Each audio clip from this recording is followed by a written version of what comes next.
بسم اللہ الرحمن الرحیم۔ ناظرین السلام علیکم۔ اپنے چینل ممتاز جعفری آسان علاج کے ساتھ طب معصومین علیہ السلام امام علی رضا علیہ السلام فرماتے ہیں، اس موسم میں گرم تیل سے مالش کرنی چاہیے۔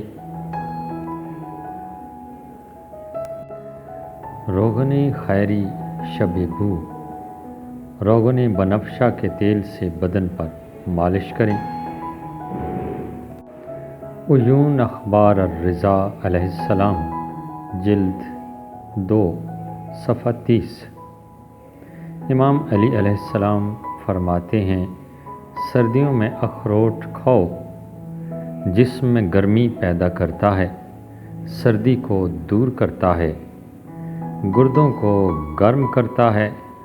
گرمیوں میں نہ کھاؤ، معدہ میں زخم اور دانے نکلنے کا سبب بنتا ہے۔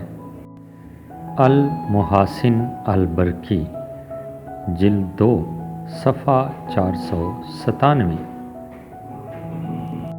امام علی علیہ السلام، شہد ہر بیماری کے لیے شفا ہے اور اس سے کوئی بیماری نہیں ہوتی۔ شہد بلغم کو کم کرتا ہے اور دل کو جلا بخشتا ہے۔ امام علی رضا علیہ السلام فرماتے ہیں، جو چاہتا ہے موسم سرما میں نزلہ و زکام سے دور رہے، وہ روزانہ 3 لقمہ شہد کھا لیا کرے۔ بہار الانوار جلد 62 صفحہ 324۔